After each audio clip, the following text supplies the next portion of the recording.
Hello friends, आपका हमारे channel में जीके जेएसएस में स्वागत है। आज हम आपको बताएंगे उत्तर प्रदेश पीटी का जो पाठ्यक्रम है वो पीटी का पाठ्यक्रम आपका आ गया है।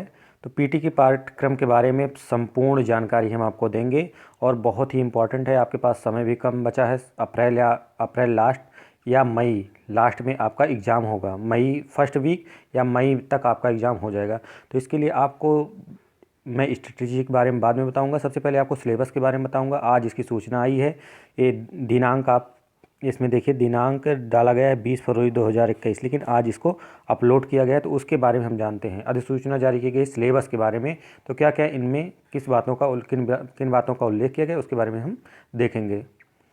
तो इसमें दिया गया है कि उत्तर प्रदेश शासन के कार्मिक अनुभाग के इसके से हमको कोई मतलब नहीं है। समूह गा के जो भी पद के लिए भर्ती होगी उसके लिए किया गया है। संलग्नक यथोक्त, तो संलग्नक में क्या दिया गया है उसके बारे में हम जानेंगे, जो आज दिया गया है। तो ये हमारा है संलग्नक, जिसमें आज भेजा गया है। तो इसके बारे में हम जानते हैं। इसमें देखिए, विषय में लिखा है प्रारंभिक अर्हता परीक्षा कार्यक्रम एवं पाठ्यक्रम के अनुमोदन के संबंध में। पाठ्यक्रम आपका अनुमोदित हो चुका है। क्या इसमें दिया गया है, इसमें आप देख सकते हैं। चयन हेतु आयोग द्वारा आयोजित की जाने वाली प्रारंभिक अर्हता परीक्षा पीटी हेतु प्रस्तावित पाठ्यक्रम।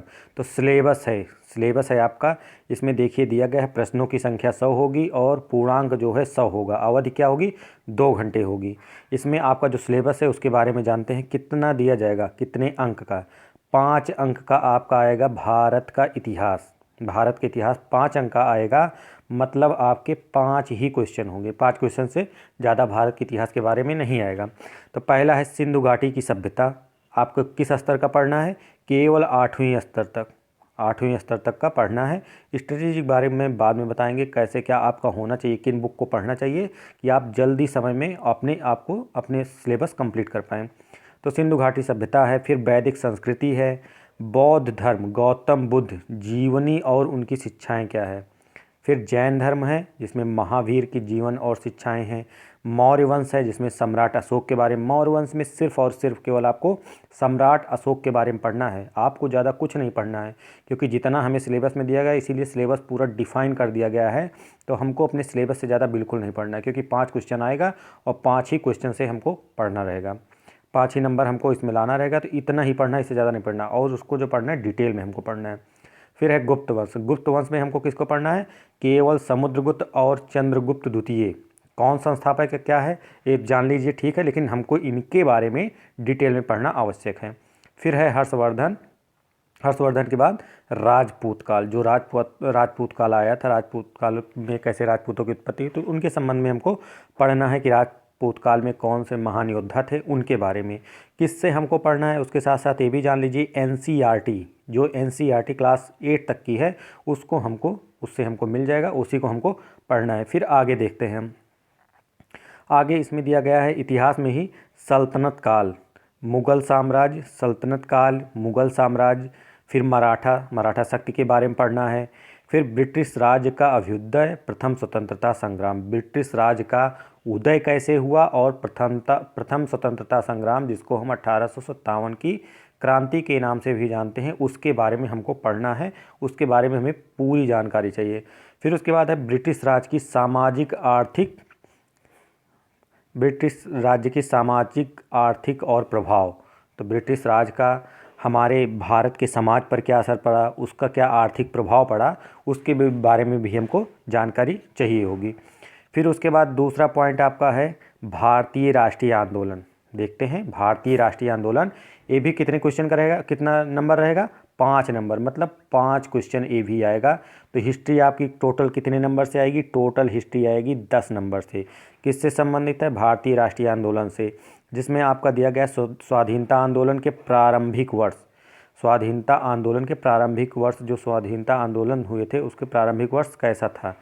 फिर स्वदेशी तथा सविनय अवज्ञा आंदोलन, महात्मा गांधी तथा अन्य नेताओं की भूमिका क्या थी। स्वदेशी आंदोलन जो हुआ था 1905 वाला, और सविनय अवज्ञा आंदोलन, तो उनमें महात्मा गांधी और अन्य नेताओं की क्या भूमिका थी। स्वदेशी आंदोलन तो उस समय आपके थे नहीं महात्मा गांधी। फिर उसके बाद है क्रांतिकारी आंदोलन तथा उग्र राष्ट्रवाद का उदय, इसके बारे में भी हमको पढ़ना है। फिर है विधायी संशोधन तथा ब्रिटिश इंडिया एक्ट 1935, जो 1935 है, जिसे संविधान का अधिकतर हिस्सा हमारे लिया गया है, तो इसके बारे में पढ़ना है। फिर है भारत छोड़ो आंदोलन 1942 वाला, आज़ाद हिंद फौज तथा नेताजी सुभाष चंद्र बोस, तो इनके बारे में हमको पढ़ना होगा। ये आपका रही कंप्लीट हिस्ट्री, जिसमें से 10 क्वेश्चन आएगा 10 नंबर का, तो इसको आपको बढ़िया से पढ़ना कि आपका 10 में से कम 8-9 तो क्लियर कर ले जाए, क्योंकि ज़्यादा लेवल इसका टफ नहीं होगा, ईजी होगा। फिर उसके बाद चलते हैं भूगोल पर। भूगोल में देखते हैं क्या क्या कहा गया। भूगोल में आपका आएगा केवल 5 अंक का 5 क्वेश्चन आएगा, ज़्यादा नहीं आएगा। तो क्या पढ़ना है, भारत एवं विश्व का भौतिक भूगोल। भारत एवं विश्व का भौतिक भूगोल की बात कर रहा है, जिसमें से क्या क्या पढ़ना है, केवल यहाँ पर दे दिया भारत एवं विश्व का भौतिक भूगोल। उसमें से ए टॉपिक मेन हेडिंग है, उसके सब टॉपिक हैं, जिसमें कहा गया कि नदियाँ तथा नदियों की घाटी के बारे में हमको जानना आवश्यक है। भूजल संसाधन कौन से हैं, उनके बारे में जानना आवश्यक है। फिर पर्वत, पहाड़ियाँ तथा हिमनद कौन कौन से हैं, जो विश्व में भी हो, भारत में भी हो, इम्पॉर्टेंट। मरुस्थल और शुष्क क्षेत्र कौन कौन से हैं। वन, खनिज संसाधन विशेषकर भारत के बारे में इसमें दिया गया है। खनिज संसाधन जो विशेषकर भारत के संबंध में, उसको हमको ज़्यादा प्रेफर करना है, ना कि विश्व के बारे में। फिर भारत एवं विश्व का राजनीतिक भूगोल। भारत एवं विश्व का राजनीतिक भूगोल के बारे में भी पढ़ना है। जलवायु तथा मौसम के बारे में पढ़ना है। टाइम जोन के बारे में पढ़ना है, जैसे भारत का 82.5 अंश से टाइम जोन जाता है, कितने राज्यों से जाता है, तो उसके बारे में भी हमको जानना आवश्यक है। फिर जनसांख्यिकी परिवर्तन तथा प्रवास के संबंध में भी अध्ययन करना होगा हमको भूगोल में। उसके बाद हम देखते हैं कि भारतीय अर्थव्यवस्था में क्या क्या दिया गया है। भारतीय अर्थव्यवस्था से भी आपका कितना क्वेश्चन आएगा, 5 क्वेश्चन आएगा। 5 क्वेश्चन आएगा, जिसमें आपके भारतीय अर्थव्यवस्था 1947 से 1991 के अंदर का हमको पढ़ना है। कौन से योजना आयोग तथा पंचवर्षीय योजना के बारे में पढ़ना है। योजना आयोग फिलहाल समाप्त कर दिया गया, लेकिन हमको पढ़ना है योजना आयोग तथा पंचवर्षीय योजनाएं। मिश्रित अर्थव्यवस्था का विकास निजी एवं सार्वजनिक क्षेत्र, जो मिश्रित अर्थव्यवस्था है उसका विकास कैसे हुआ निजी एवं सार्वजनिक क्षेत्र में। फिर है हरित क्रांति के बारे में पढ़ना है। दुग्ध विकास एवं ऑपरेशन फ्लड के बारे में पढ़ना है। बैंकों का राष्ट्रीयकरण तथा सुधार के बारे में पढ़ना है। वर्ष 1991 में आर्थिक सुधार तथा उसके बाद की अर्थव्यवस्था क्या कैसी स्थिति रही, उसके बारे में पढ़ना है। 2014 के पश्चात आर्थिक सुधार क्या हुए, अभी करंट में अब आ जाइए। तो 2014 पश्चात आर्थिक सुधार क्या हुआ, कृषि सुधार के अंतर्गत आपको पढ़ना है। जो आपका कृषि बिल आया है 2020, उसके बारे में भी हमको पढ़ना है। ढांचागत सुधार क्या हुआ, श्रम सुधार क्या हुआ, उनके बारे में हमको पढ़ना पड़ेगा। फिर उसके बाद आपका क्या है, 2 पॉइंट है, आर्थिक सुधार और जीएसटी के बारे में पढ़ना है। जो आर्थिक सुधार क्या क्या हुए उनके बारे में और जीएसटी के बारे में हमको पढ़ना है। फिर आ जाते हैं हम संविधान पर। भारत का संविधान जो है ये 5 नंबर का आएगा, मतलब 5 क्वेश्चन आएगा। तो भारतीय संविधान एवं लोक प्रशासन, जिसमें भारतीय संविधान मेन में आपका क्या क्या पूछा गया है, भारतीय संविधान की मुख्य विशेषताएं क्या क्या हैं। तो भारत का संविधान की जो मुख्य विशेषताएं, सबसे दुनिया का सबसे लंबा संविधान है, सबसे बड़ा है, इन चीज़ों के बारे में हमको पढ़ना है। नम्यता का कैसे समन्वय किया गया है, सब चीज़ों के बारे में पढ़ना है। राज्य के नीति निर्देशक सिद्धांत के बारे में पढ़ना है। मौलिक अधिकार एवं कर्तव्य क्या है, उसको पढ़ना है। संसदीय प्रणाली हमारी कैसी है, उसको पढ़ना है। संघीय प्रणाली, संघ एवं केंद्र शासित प्रदेश, केंद्र राज्य संबंध के बारे में पढ़ना। न्यायिक ढांचा, सर्वोच्च न्यायालय, उच्च न्यायालय। फिर उसके बाद हमको जिला प्रशासन, जिला के प्रशासन कैसे चलता है उनके बारे में जानना है। स्थानीय निकाय तथा पंचायती राज संस्थाएं। बहुत ज़्यादा बड़ा नहीं है ये टॉपिक, छोटे हैं, आप कवर कर लेंगे अगर मेहनत करेंगे अच्छे से। फिर उसके बाद देखते हैं सामान्य विज्ञान। जो आपका सामान्य विज्ञान है, सामान्य विज्ञान से भी आपके क्या आएंगे, 5 क्वेश्चन आएंगे, जिसमें से आपका प्रारंभिक भौतिक विज्ञान, सिलेबस डिफाइन नहीं किया गया है। प्रारंभिक रसायन विज्ञान, प्रारंभिक जीव विज्ञान, मतलब 8वीं स्तर का तो रहना ही चाहिए, 8वीं स्तर का रहना चाहिए।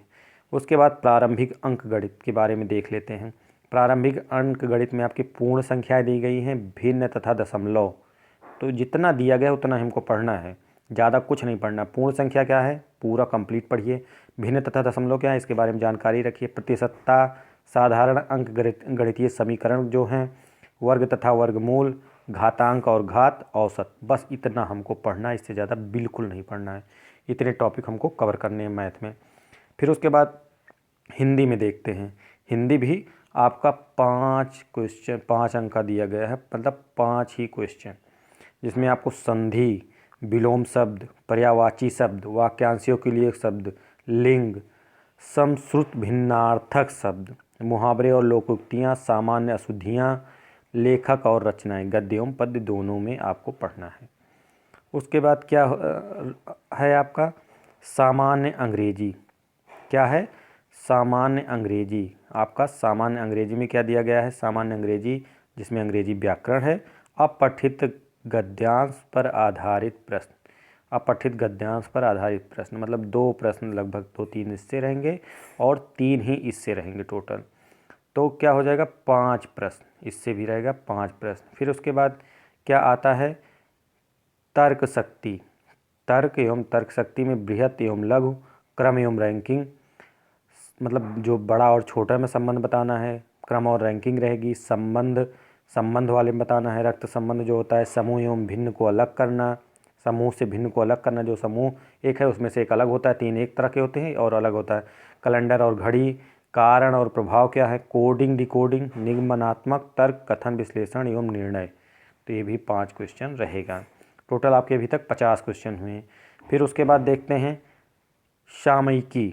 सामयिकी, जिसमें सामयिकी में आपको कहा गया है कि भारत एवं विश्व में जो करंट अफेयर घटना चल रही है उसके बारे में हमको पढ़ना है। टोटल आएगा 10 नंबर, मतलब ये टोटल हो गया आपका 60 क्वेश्चन। फिर उसके बाद आती है सामान्य जागरूकता, जिसमें भारत के पड़ोसी देश के बारे में पढ़ना। देश, राजधानी और मुद्रा। देश को हमको पता चलिए, राजधानी भी और मुद्रा उसकी क्या है उसके बारे में। भारत के राज्य तथा केंद्र शासित प्रदेश के बारे में जानकारी चाहिए। भारतीय संसद, राज्यसभा, लोकसभा, विधानसभा, विधान परिषद। फिर राष्ट्रीय अंतर्राष्ट्रीय दिवस, विश्व संगठन एवं उनके मुख्यालय कहाँ है। भारतीय पर्यटन स्थल, भारत की कला और संस्कृति। क्या है? भारत की कला और संस्कृति। उसके बाद है भारत एवं विश्व के खेल, भारतीय अनुसंधान संगठन, प्रसिद्ध पुस्तकें और लेखक, पुरस्कार और विजेता, जलवायु परिवर्तन और पर्यावरण। तो ये सब आपका थोड़ा ब्रॉड सिलेबस कर दिया यहाँ पर आके। ये भी रहेगा आपका 10 क्वेश्चन। फिर उसके बाद देखते हैं आपका है अपठित हिंदी गद्यांश विवेचन विश्लेषण। 2 गद्यांश रहेंगे, प्रत्येक पर 5 प्रश्न, मतलब 10 प्रश्न टोटल इसमें रहेगा। ठीक, तो 10 प्रश्न रहेगा। तो आपका इससे भी आएगा, अपठित गद्यांश के आधार पर आपको विश्लेषण करना होगा। उसके बाद देखिए क्या दिया है। उसके बाद है ग्राफ की व्याख्या एवं विश्लेषण। आपको ग्राफ दिया रहेगा, उसका विश्लेषण आपको करना होगा। 2 ग्राफ रहेगा 5-5 प्रश्न के, तो इसको करना होगा। तालिका की व्याख्या एवं विश्लेषण, तो 5-10 प्रश्न इस पे रहेंगे, तो आपको करना होगा। टोटल देखिए 10 नंबर तक था 5 क्वेश्चन, तो मतलब टोटल कितना हो गया? 10 × 5 = 50 क्वेश्चन। उसके बाद 5 है 10-10, तो 10 × 5 = 50। टोटल आपके 100 क्वेश्चन आएंगे। 100 क्वेश्चन आपको करना होगा। उसमें से आपको आपकी क्या होगी? 1/4 माइनस मार्किंग भी होगी, इसका ध्यान रखना है। उसके बाद हम देखते हैं कि इसमें क्या दिया गया है। क्रमांक 1 से 9 पर अंकित शैक्षणिक विषयों से संबंधित प्रश्नों की कठिनाई स्तर क्या रहेगा? राष्ट्रीय शैक्षिक अनुसंधान परिषद द्वारा निर्धारित सेकेंडरी, सीनियर सेकेंडरी स्तर तक का होगा। तो मतलब 1 से 9 तक सीनियर सेकेंडरी स्तर तक का होगा, जो मैंने आपको बताया। उसके बाद है परीक्षा का प्रकार वस्तुनिष्ठ होगा, बहुविकल्पीय, और गलत पर 1/4 माइनस मार्किंग होगा। तो इसका देख लीजिए आप 1 से 9 तक सीनियर सेकेंडरी स्तर का रहेगा। उसके बाद मतलब हाई स्कूल तक। फिर तर्क एवं तर्क शक्ति, उसके बाद थोड़ा उससे ऊपर जाएंगे। तो ये आपका रहा सिलेबस। आपको कैसे पढ़ना है, आप लोग अभी से जुड़ जाइए, जितना आपका सिलेबस है उससे कंप्लीट कीजिए और जल्दी से जल्दी पढ़ने का प्रयास कीजिए। रिवाइज भी करना होगा, कम से कम 15 दिन रह जाए तो रिवाइज करना स्टार्ट कीजिए। रिवाइज उसके पहले से कीजिए, और उसके बाद आप 15 दिन रह जाए तो कम से कम MCQ ज़रूर सॉल्व कीजिए। MCQ, क्योंकि अगर हम किसी युद्ध के मैदान में जा रहे हैं तो बिना प्रैक्टिस किए अगर जाएंगे तो मारे जाएंगे। तो हमको ये करना है कि हम पहले प्रैक्टिस खूब किए रहें कि जिससे हम उसमें सफल हो सके और अच्छा नंबर, जितना अच्छा नंबर आप लाएंगे आपका परसेंटाइल डिसाइड होगा। परसेंटाइल जितना अच्छा रहेगा कोई भी भर्ती आएगी उसमें आप भाग ले पाएंगे मुख्य परीक्षा में, नहीं तो आप भाग नहीं ले पाएंगे अगर परसेंटाइल आपका अच्छा नहीं रहा। इस बात का ध्यान रखिएगा। तो फ्रेंड्स, इस वीडियो में इतना ही। धन्यवाद।